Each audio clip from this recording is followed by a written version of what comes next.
After transmigrating through 3 novels in a row, the hardest thing I ever suffer through is drinking iced long black. But when I open my eyes again, I somehow become the pathetic simp side character in a trashy romance novel. Just as I debate whether to file a complaint against the system, the trembling system hurriedly explains something to me. Although this is a trashy romance novel, it is also an unfinished abandoned novel. I ask, so you're saying I decide how the story develops? The system replied, yes. Everything is completely under your control. Satisfied, I lazily stretch and begin checking the original Jacob's background.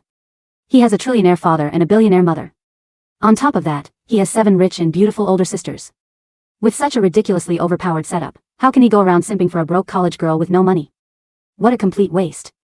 When I opened my eyes, I found myself holding an exquisitely wrapped sandwich. Whispers immediately drifted into my ears. Look, Jacob Blake's here again delivering breakfast to Carol. He seriously has no shame. She already said she doesn't like him, but he still won't give up. Exactly. Carol and Matt are obviously the perfect couple.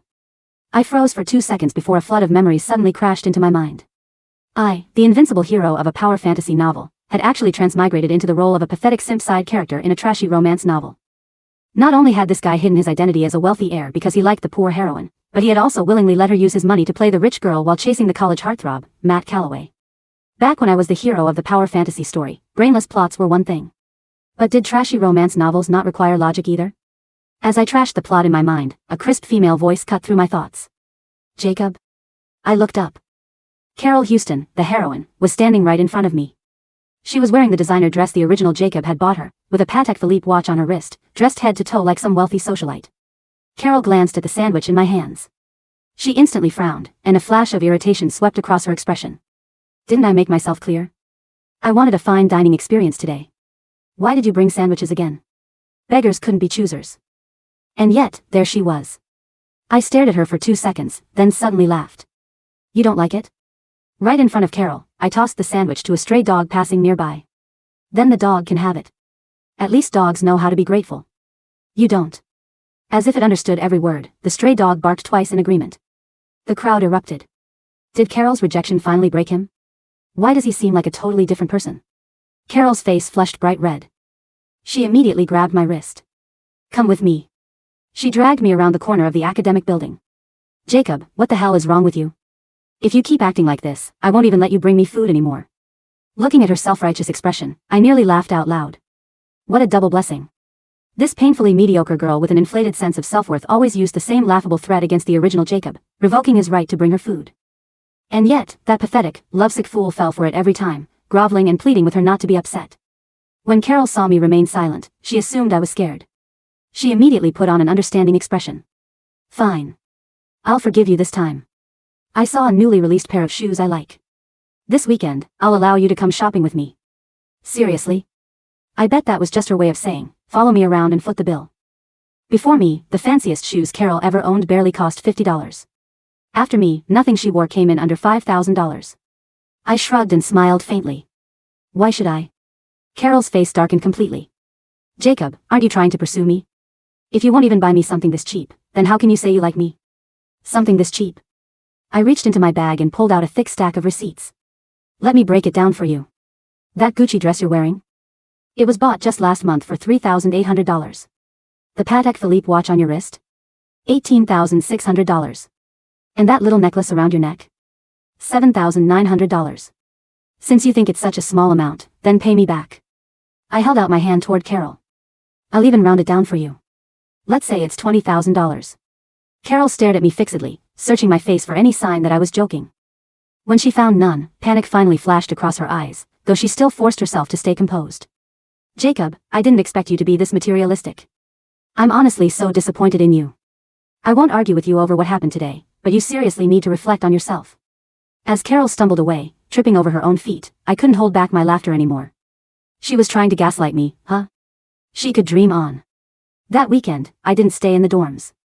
Instead, I went back to the 5,000 square foot luxury apartment that the original Jacob's parents had bought for him near campus. As I lay on the genuine leather sofa with a glass of 1982 Lafite in hand, I finally felt like the hero of a power fantasy novel I was meant to be. Suddenly, a highlighted post popped up on my phone screen. It was from the campus forum. Why did Jacob the fool suddenly lose his mind? I raised a brow and tapped into the thread with interest. There, students were enthusiastically discussing my heroic act of feeding the sandwich to a stray dog yesterday. Someone had even started a betting pool. I'll bet $1 that Jacob takes Carol to a fine dining restaurant and begs for her forgiveness. I'll put $10 on tomorrow. Jacob will be crawling back with tears in his eyes, apologizing to Carol. Count me in for tomorrow too. Over 500 comments poured in, and every last one of them was just itching to see me make a fool of myself. I sneered and posted from my main account. I'll bet you $10,000. I'm not going to do it. The comments section instantly exploded. Holy shit. Is that the real Jacob? Do you guys actually believe him? When has he ever changed? Carol gives him the cold shoulder for 2 days and he's already crawling back on his knees. Exactly. Last month, Carol said she didn't want to see him, and he ended up standing outside the girls' dorm all night long. Oh, and don't forget the month before. Carol casually said she wanted cake from that famous bakery in Pennystone. He skipped class and waited in line for 3 hours, only for her to turn around and go eat with Matt instead. The more I scrolled, the more my expression soured.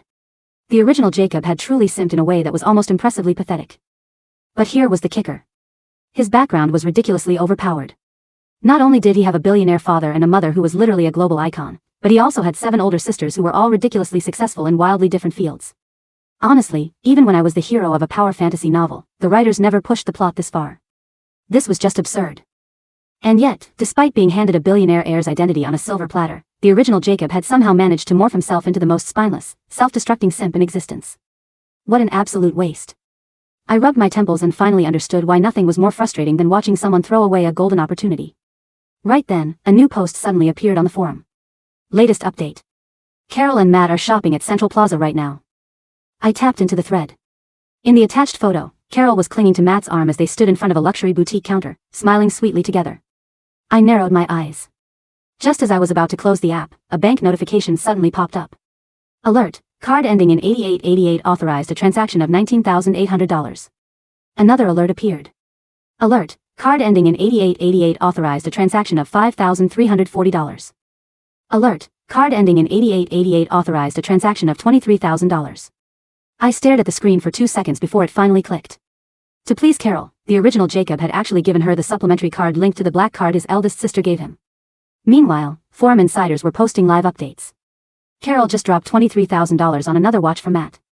She didn't even flinch while she swiped the card. What a badass. I laughed. Carol wasn't content with just bleeding my bank account dry. Now she was helping herself to anything she could get her hands on. I smirked slightly and dialed the bank's number. Freeze all supplementary cards under my black card account now. Didn't Carol love pretending to be rich? This time, I would let her put on a real show. Less than 3 minutes after the call ended, more than a dozen new posts suddenly flooded the campus forum. Breaking news.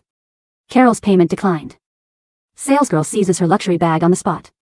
In the attached photo, Carol was clutching the strap of a Hermes handbag with a livid expression while the sales associate maintained a polite smile, firmly holding down the gift box. Matt stood beside her, looking awkward and embarrassed. I silently counted down in my head. Right as I reached 1, Carol's call came through. I declined it. She called again. I rejected it again. Then she turned to WhatsApp. Within seconds, my screen was flooded with a relentless stream of messages. Jacob, did you freeze my supplementary card? What the hell is wrong with you? Turn it back on right now, she spammed. Everyone's laughing at me. Do you have any idea how humiliating this is for me? Answer the phone. Even without seeing her, I could tell from the messages that Carol was having a full-blown meltdown. I didn't bother responding. Instead, I casually told the smart home system to play something calming. A moment later, good days echoed throughout the 5,000 square foot luxury apartment. That Monday, I walked back onto campus for my first class of the day. Everyone was buzzing about what happened on the forum. Did you hear? Carol's card got declined at the mall yesterday, and the sales associate took the bag back right in front of everyone. I thought she was some rich heiress. How can she not afford a $20,000 bag? Could she have been faking it this whole time? She's never talked about her family before. I strolled down the hallway, smiling faintly. Just then, Carol and Matt emerged from a classroom. Carol had a gloomy look on her face. When she saw me, she paused for a moment, and a trace of smugness crept into her expression. Jacob, are you here to apologize to me? She quickly walked over and lowered her voice. I knew you wouldn't be able to hold out. Fine, clear things up online and unfreeze my supplementary card, then I'll forgive you. A faint, involuntary twitch pulled at the corner of my lips. I was genuinely speechless. Carol, did a door slam into your head or something? You used my money to buy favors for another guy, and now you expect me to beg for your forgiveness? Carol clearly hadn't expected me to be this blunt. As the crowd around us grew, her face turned a deep shade of crimson. Jacob, I'm giving you a chance right now. If you keep refusing to admit your mistakes, then don't ever expect to see me again. The threat was so ridiculous that I didn't even bother to answer. I'm giving you 1 day to pay me back. Otherwise, I'm calling the police. The students around us immediately erupted into whispers. What does Jacob mean? Was the supplementary card Carol used yesterday really his? Now that you mention it, I do remember seeing some really nice luxury cars picking Jacob up from campus before. Wait, look at the bag he's carrying today. Isn't that the newest Hermes limited edition? Wait, are you saying Jacob is actually the wealthy one? Carol has been using his money all along? The color drained from Carol's face, leaving behind a sickly green tint. She froze for 2 seconds, then snapped her head up and scanned the crowd. Jacob, I wanted to spare you some dignity, but you clearly don't appreciate it. She raised her voice. Fine then. I won't hold back anymore. She turned toward the crowd and shouted, everyone here has been deceived by Jacob. He's not rich at all. All his money comes from being a gigolo. With that, Carol pulled out a stack of photographs and threw them onto the ground. The photos scattered across the hallway floor, showing me entering and leaving luxury venues with different women. As soon as the students saw the photos, the hallway erupted. Damn, Jacob's private life is a disaster. He puts on this aloof act in public, but this is what he's really like behind closed doors? Thank heavens Carol never got together with him. She would have been totally blindsided.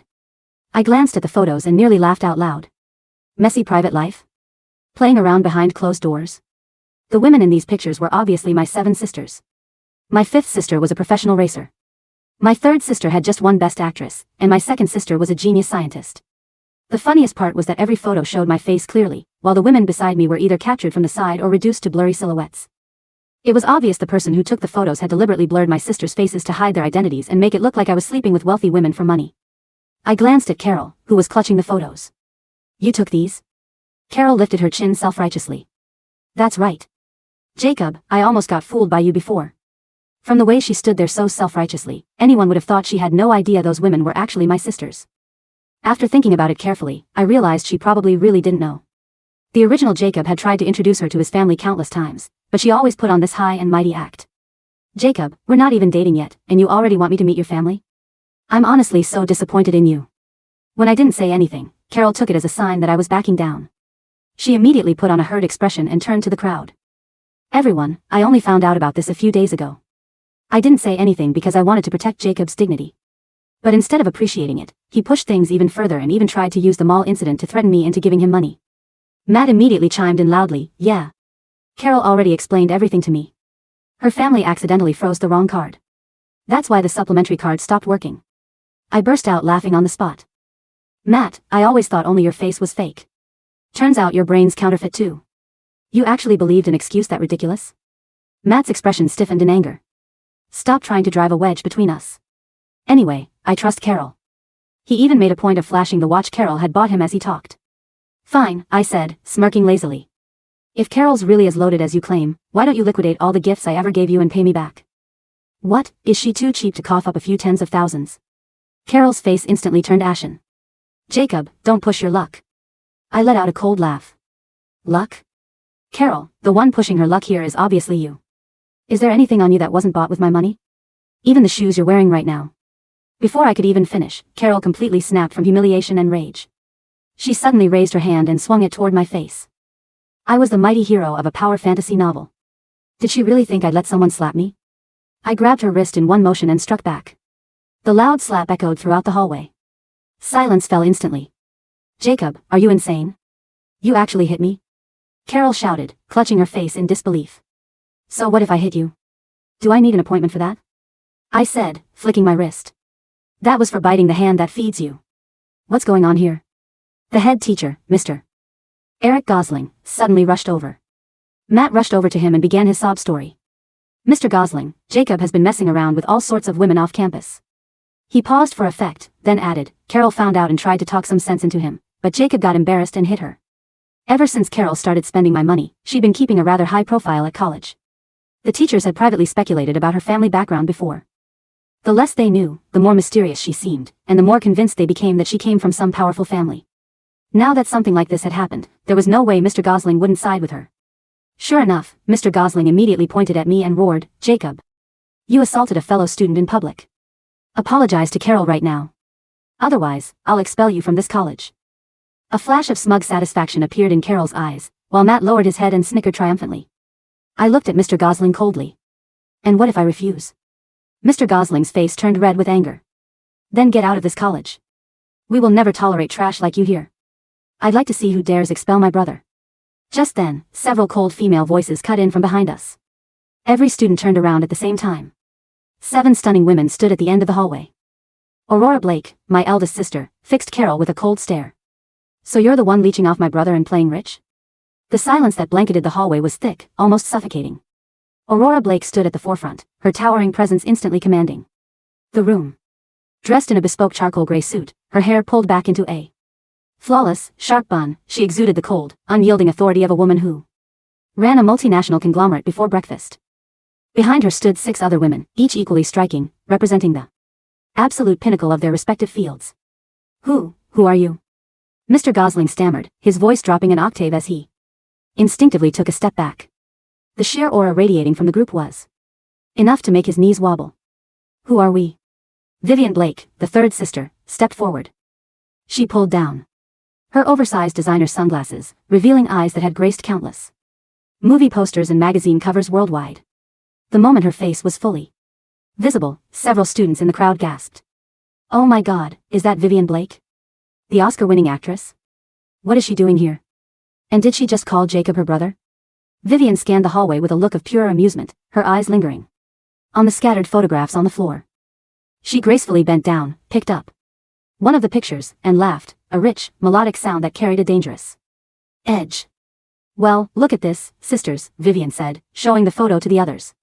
Apparently, the dinner we had at the Michelin star restaurant last Tuesday was actually a sugar mommy transaction. I had no idea my weekly catch-ups with my baby brother were so scandalous. My PR team is going to have a field day with this. Carol's face drained of what little color it had left. Her gaze darted from Vivian to the other women, her mind desperately trying to make sense of the situation. No. That's impossible. Jacob is just an ordinary student. He doesn't have sisters like you. Ordinary? Valeria Blake, the 2nd sister, stepped up. Wearing a crisp lab coat over a tailored blouse, she adjusted her silver-rimmed glasses, her expression analytical and freezing cold. Our family accounts for nearly 3% of the global research and development funding. If my brother is ordinary, then I dread to think what biological classification you fall under. Ms. Houston. Diana Blake, the 4th sister and a top-tier international attorney, stepped forward next. She carried a sleek leather briefcase, her eyes locking onto Mr. Gosling like a predator targeting its prey. I believe I heard you mention expelling my brother, Mr. Gosling, Diana said. Her voice smooth, level, and terrifyingly precise. As the legal counsel for the Blake Group, as well as a member of the university's board of trustees, considering our family's foundation provides 60% of your annual academic endowment, I would highly recommend you choose your next words with extreme caution. Mr. Gosling's face turned from red to a ghostly, translucent white. He swallowed hard, his throat dry. Board of trustees? The Blake Group? Let me make this simple for you, Aurora intervened, her voice cutting through the damp air of the academic hallway. Jacob is the sole heir to the Blake family estate. Every single dollar this girl has spent, every designer dress she wears, and every luxury watch her accomplice over there is sporting, she pointed a manicured finger at Matt, was funded directly by my brother's supplementary card. That's a lie. Carol shrieked, her voice cracking in desperation. She gripped Matt's arm, her fingers digging in so hard he winced. Jacob gave me those things. They were gifts. You can't just take back gifts. Gifts? Diana smiled, though there was absolutely no warmth in her eyes. Under the law, gifts given with the expectation of a specific relationship dynamic, or obtained through fraudulent misrepresentation of financial status, can absolutely be contested. Furthermore, Miss Houston, you didn't just accept gifts. You actively used my brother's supplementary card to purchase luxury goods for another man. That constitutes unauthorized transaction and financial fraud. We have already pulled the transaction logs, the security footage from the boutiques, and the signed receipts. Matt's jaw dropped. He looked at the Patek Philippe watch on his wrist, suddenly feeling as though he were wearing a ticking time bomb. He frantically began unbuckling the strap. I didn't know. Carol told me she bought this with her own family's money. She told me her family was in real estate. Matt. Carol yelled, turning on him in shock. How could you say that? It's the truth. Matt cried, backing away from her. I have my own reputation to think about. I'm not going down for your lies. The crowd of students erupted into a frenzy of murmurs, snickers, and frantic typing. The campus forum was practically melting down in real time. The ultimate rich girl of the department was nothing more than a shameless fraud, and the foolish simp was actually the crown prince of a $1 trillion empire. What is going on here? A booming voice shattered the chaos. Chancellor Vance, the head of the university, came rushing down the hallway, flanked by 3 campus security chiefs. He was sweating profusely, having run all the way from the administration building the moment his secretary informed him that the entire Blake family had arrived on campus. Chancellor Vance. Mr. Gosling gasped, running toward him like a drowning man, reaching for a lifeline. Thank goodness you're here. Jacob Blake and his family are causing a massive disruption in the hallway. They are threatening students. An slap. Before Gosling could finish his sentence, Vance backhanded him across the face, sending the teacher stumbling into the wall. Shut your mouth, you incompetent fool. Vance roared, his chest heaving. He didn't even look at Gosling again. Instead, he turned toward Aurora Blake and bowed so low his forehead nearly touched his knees. Ms. Blake. Dr. Blake. Miss Vivian. Please, accept my humblest apologies. I had no idea such an egregious misunderstanding was taking place on our campus. Had I known, I would have personally handled it. A misunderstanding, Chancellor Vance? Aurora asked, her voice dangerously quiet.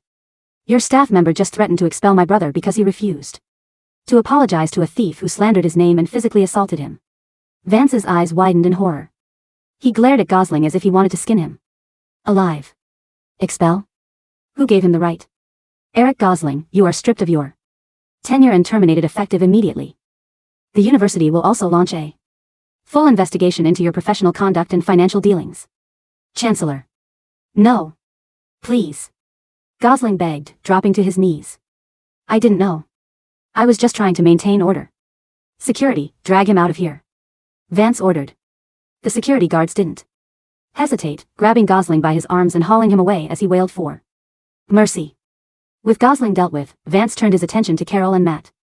As for you two, slandering a fellow student, financial fraud, and physical assault, you are both suspended indefinitely pending a formal expulsion hearing. Security will escort you to the administrative office to wait for the police. Carol felt the world spinning around her. The luxury, the high status, the admiration of her peers, everything she had built on Jacob's back was crumbling into dust in a matter of minutes. She looked at Jacob. He was leaning casually against the hallway lockers, his hands in his pockets, a faint, amused smile playing on his lips. He looked entirely different from the boy who used to wait in the rain for hours just to hand her a cup of hot coffee. The pathetic warmth in his eyes was gone, replaced by a cold, devastating indifference. Jacob. Carol whimpered, taking a step toward him, her tears finally overflowing. Please, you can't do this to me. You know how much I care about you. I was just confused. I was scared because everyone was watching. Save it, Carol, Jacob said, his voice smooth and entirely devoid of emotion. The dog I fed this morning had more decency than you. At least it didn't try to bite my hand after eating my food. Jacob, please. I'll do anything. I'll pay you back. I'll explain everything to everyone. She tried to grab his sleeve, but Scarlett Blake, the fifth sister, and a professional F1 racer, stepped between them. Scarlett, sporting a leather jacket and an athletic build, caught Carol's wrist with an iron grip. Don't touch my brother with those filthy hands, Scarlett hissed, tossing Carol's wrist back with disdain. You've got a lot of nerve. 2 police officers, who had been contacted by Diana's legal team beforehand, marched down the hallway. Carol Houston? Matt Calloway, the lead officer asked, pulling out 2 pairs of handcuffs. We have received a formal complaint of grand larceny, financial fraud, and defamation. You'll need to come with us to the precinct. As the cold steel of the handcuffs clicked around Carol's wrists, she let out a heartbroken shriek. Matt, on the other hand, was pale and silent, offering no resistance as he was led away. The crowd of students parted like the Red Sea, watching in absolute awe as the campus's most notorious gold digger was dragged away in tears. Well, that was incredibly satisfying, Vivian said, stretching her arms elegantly as they walked out of the academic building. But honestly, Jacob, what were you thinking? Letting a girl like that drag you around for months? Our family's reputation was practically crying in a corner. Jacob smiled faintly as he walked alongside his 7 sisters. The campus environment was beautiful, but to him, it was merely a temporary stage. I had my reasons, Jacob replied smoothly, keeping his tone casual. Sometimes you have to let people reach the very peak of their arrogance so that when they fall, they shatter completely. It saves me the trouble of having to deal with them twice. Aurora looked at her younger brother, a trace of surprise flickering in her sharp eyes. In the past, Jacob had always been quiet, timid, and overly emotional. He would blush whenever they teased him, and he had been painfully stubborn about making it on his own without the family's wealth. But the young man standing beside her now felt entirely different. He carried himself with the quiet, absolute confidence of a seasoned ruler. Every movement was precise, every word was calculated.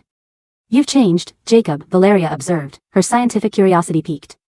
Your heart rate is steady, your posture is perfect, and your micro-expressions suggest a level of cognitive control that is highly unusual for someone your age. Did you finally grow up? Let's just say I had a very long dream, Jacob said, looking up at the sky. And when I woke up, I realized how foolish I was being. Whatever the reason, I like this version of you much better, Scarlett said, throwing an arm around his shoulders. The old you would have been crying over. That girl. This version? You slapped her and threw her to the wolves. That's a real Blake. Speaking of wolves, Diana said, looking at her tablet. Carol Houston's family has already been notified. Her parents are ordinary working-class citizens. They are absolutely devastated and are currently begging our legal team for a settlement. They want to know if we can settle out of court if they return all the items. Jacob scoffed. Return them? The clothes have been worn, the watch has been used. I don't keep trash, Diana. Tell them we refuse any settlement. Let the law handle it. Understood, Diana smiled, her fingers flying across the screen. I'll make sure she gets the maximum sentence possible for grand larceny and fraud. She won't be seeing the outside of a cell for at least 5 years. Good, Aurora said. She turned to Jacob. Now that this nonsense is over, Father and Mother want you to come home this weekend. There is a family banquet. And quite frankly, now that you've finally decided to stop playing poor, it's time you were introduced to the high society of the capital. Jacob's eyes narrowed slightly. A family banquet.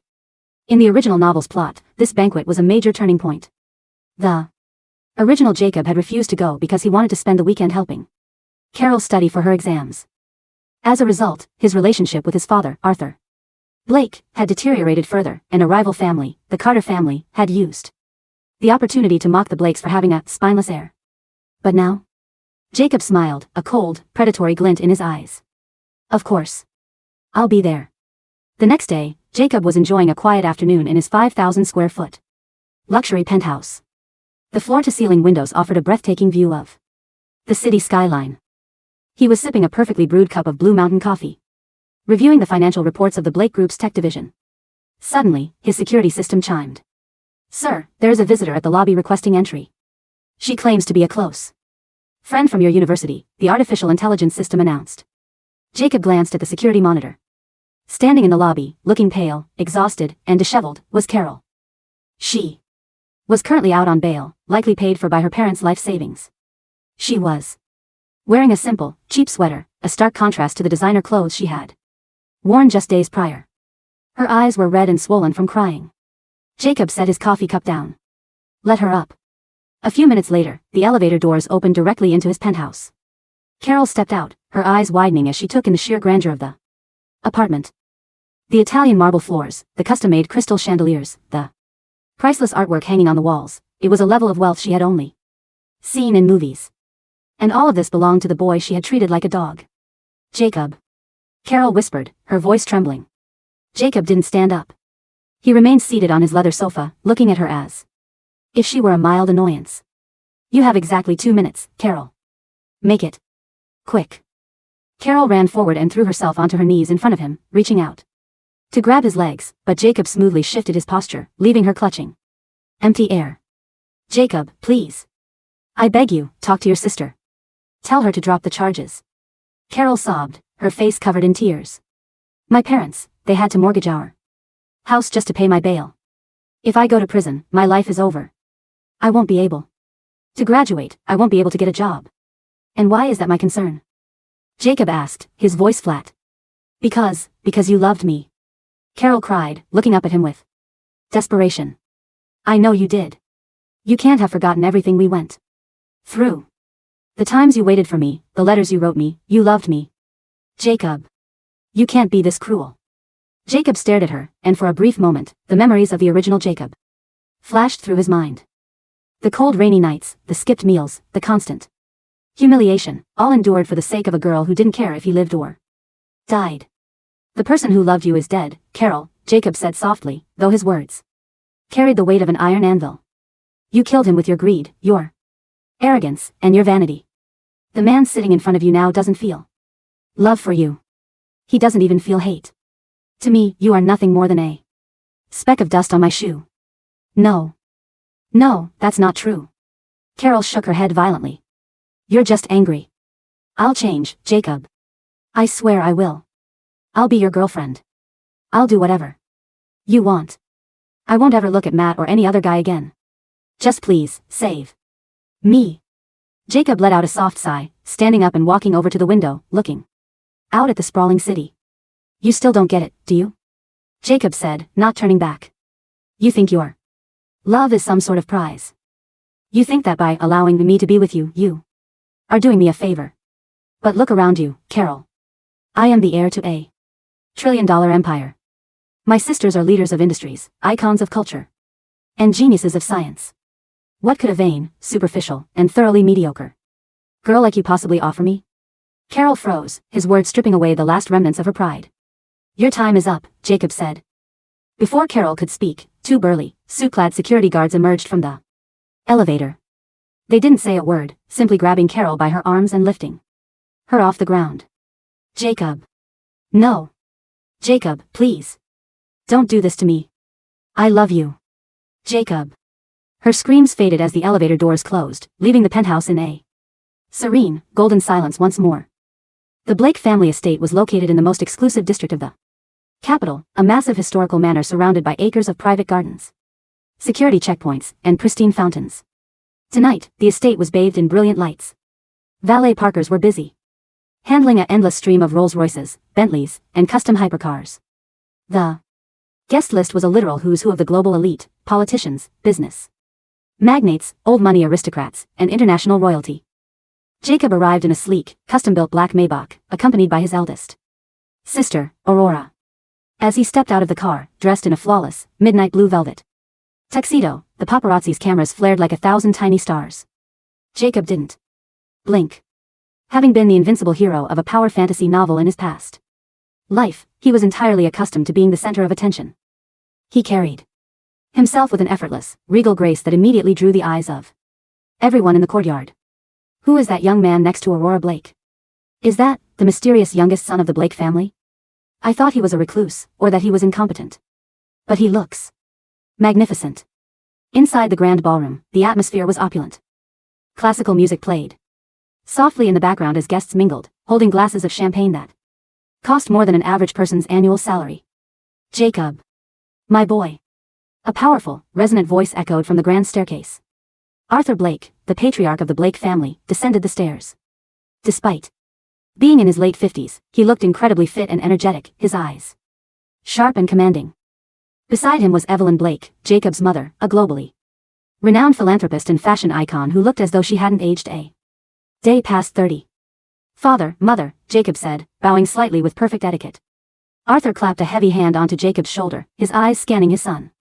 A wide, proud grin spread across the older man's face. Aurora told me what happened at the university. I must admit, I was worried you had lost your mind, chasing after some commoner. But it seems you were just playing a long game. Well done, son. You've made your father proud. I merely realized that some people are not worth my time, father, Jacob replied smoothly. And that my place is here, by your side. Evelyn smiled warmly, pulling Jacob into a gentle hug. My beautiful boy. I always knew you would find your way.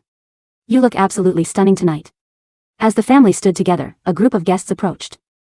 At the front was a middle-aged man with a patronizing smile, accompanied by a smug-looking young man around Jacob's age. This was Julian Carter, the head of the Carter Group, the chief business rival of the Blake family, and his son, Lucas Carter. Arthur, Evelyn, Julian said, raising his glass. It's been too long. And this must be your youngest, Jacob? We've heard interesting rumors about him. Recently. Something about a college scandal? Lucas Carter smirked, looking at Jacob with clear disdain. Ah, yes. The forum posts were quite amusing, Jacob. Personally, I would never let a girl from the slums use my name like that. But I suppose we all have our unique hobbies. The atmosphere around the Blake family instantly turned icy. Aurora's eyes narrowed, and Scarlett looked ready to throw her glass in Lucas's face. But before his family could react, Jacob chuckled softly. He took a sip of his champagne and looked at Lucas with an air of polite pity. Mr. Carter, Jacob said, his voice carrying clearly to the surrounding guests. I appreciate your concern. However, I believe there is a fundamental difference in our perspectives. To me, a few $1,000s is merely pocket change used to entertain myself. If a girl wants to play a part in my amusement, I don't mind paying the theater fee. He paused, his eyes locking onto Lucas with a cold, piercing intensity. But for the Carter family, I suppose financial management is a much more delicate matter. After all, your recent bid for the harbor development project was rejected due to a lack of liquidity, wasn't it? I can understand why $20,000 might seem like a fortune to you. The crowd of surrounding aristocrats gasped softly. Julian Carter's smile froze. The harbor project's rejection was a closely guarded secret that had only been finalized this morning. How could Jacob possibly know about it? Lucas's face flushed red with anger. That was a temporary administrative delay. Don't try to deflect from your own pathetic reputation, Jacob. You're just a simp who got lucky because of your family. Is that so? Jacob took a step forward, his towering height and powerful presence suddenly overwhelming Lucas, forcing the rival heir to instinctively take a step back. Then let's make a wager, Lucas, Jacob whispered, his voice smooth but lethal. Since you are so confident in your family's financial superiority, the tech division of the Blake Group is currently launching a new semiconductor initiative. Your family has been trying to acquire the silicon supply chain from the West. Let's see who secures the contract by the end of this week. The loser will publicly apologize at the next Chamber of Commerce summit. Julian Carter scoffed, trying to regain his composure. Jacob, you are young and arrogant. That silicon contract is practically in our hands. You are betting with your family's assets. I am betting with my assets, Jacob corrected, pulling out a sleek black titanium card. My father gave me control of the Blake Tech Venture Capital Fund today. What do you say, Mr. Carter? Do you have the courage to play, or is the Carter family as fragile as your son's ego? The surrounding guests looked at Arthur Blake, expecting him to reprimand his son for being reckless. Instead, Arthur threw his head back and laughed heartily. I stand by my son's decision. If the Carter family is too cowardly to accept a challenge from a college kid, then perhaps we should redefine who the dominant player in the capital is. Julian's face turned unsightly. With so many influential eyes on him, backing down would be a devastating blow to his company's stock value and prestige. Fine, Julian hissed, gripping his glass tightly. We accept. Don't regret this, Arthur. As the Carters walked away in a huff, Aurora looked at Jacob with a mixture of awe and concern. Jacob, the West Silicon supply chain is notoriously difficult to negotiate with. The head of their consortium, Lord Harrington, is a notoriously stubborn old aristocrat. How do you plan to win this? Jacob smiled, a brilliant, dangerous expression. In his past life as a power fantasy protagonist, he had managed entire galactic trade routes and negotiated with ancient deities.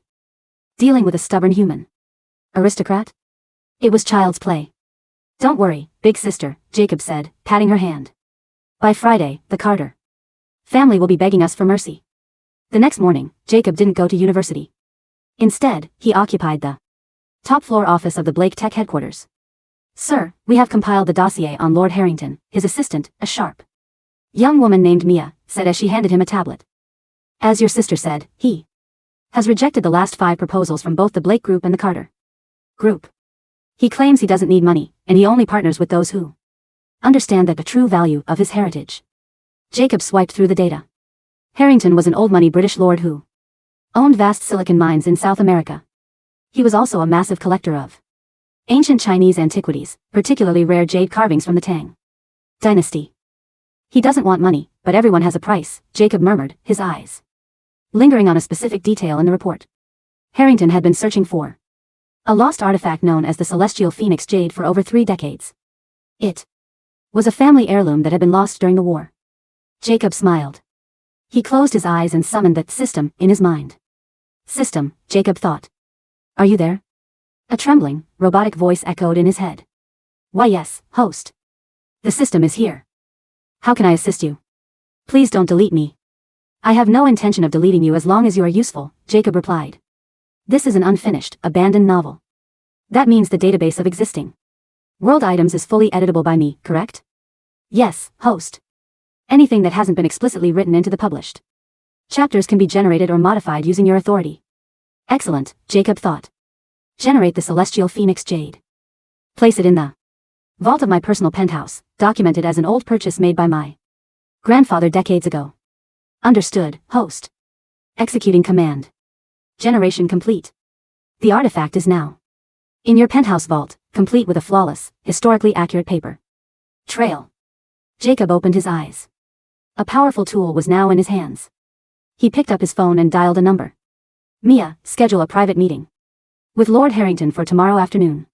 Tell him I have a gift that he has been waiting 30 years to see. The meeting took place in a highly exclusive, private club in the heart of the city. Lord Harrington was an elegant man in his late 60s, with graying hair and a sharp, discerning gaze.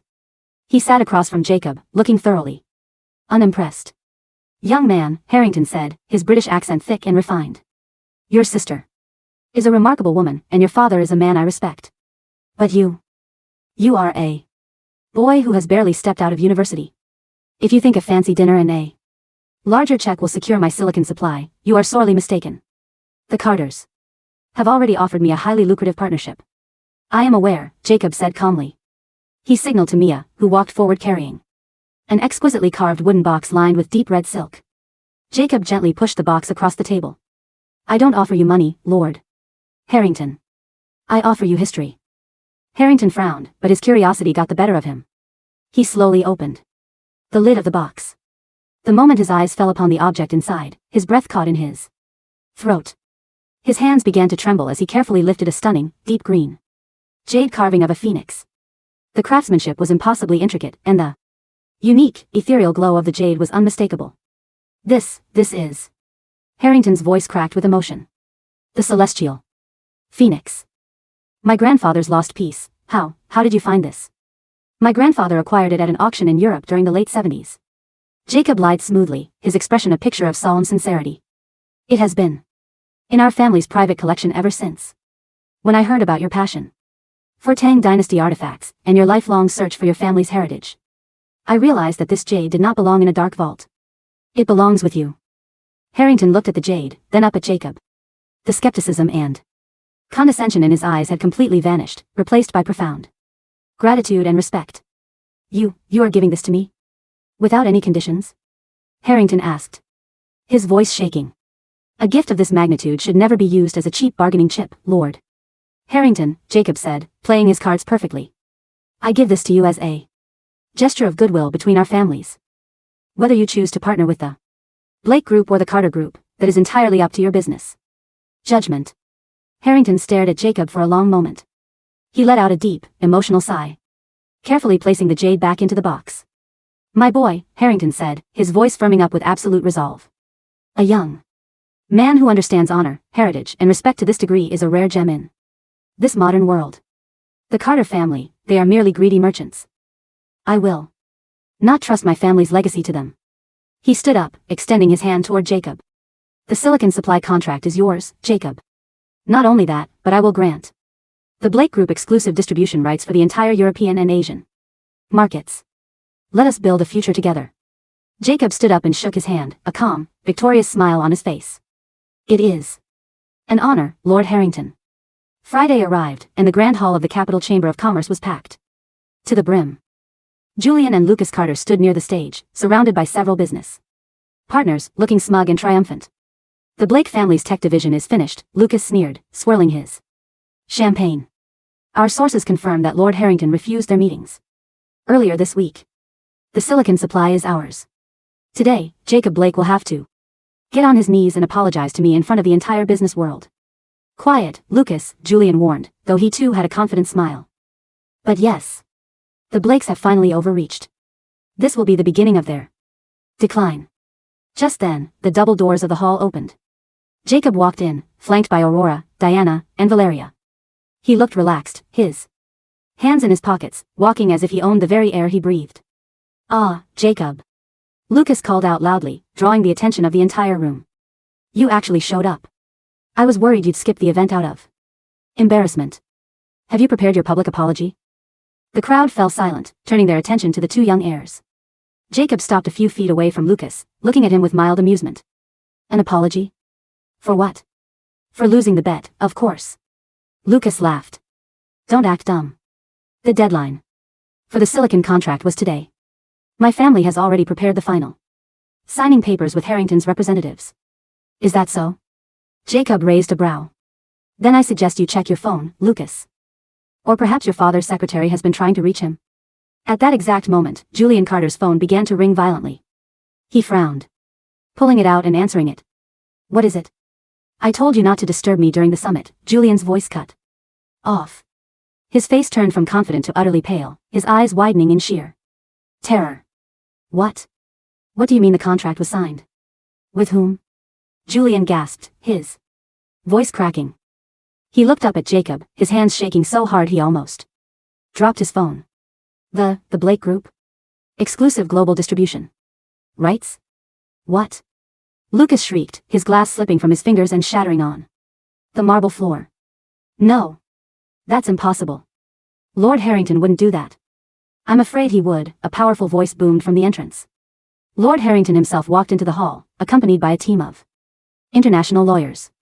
He walked directly past the Carters, not even giving them a single glance, and stopped in front of Jacob. "Mr. Blake," Harrington said, bowing his head slightly in a gesture of profound respect. "The contract has been finalized and registered with the International Trade Board. The Blake Group is now our sole, exclusive partner." The entire hall erupted into a frenzy of shocked whispers. The Carter family had spent months and millions of dollars lobbying for this contract, only for the youngest son of the Blake family to secure it in a matter of days. "Now, Lucas," Jacob said, his voice dropping to a low, cold whisper that sent shivers down the young man's spine. "I believe we had a wager. A public apology, was it?" Lucas's body trembled. He looked at his father, but Julian was currently clutching his chest, completely overwhelmed by the sudden and devastating loss of their company's future.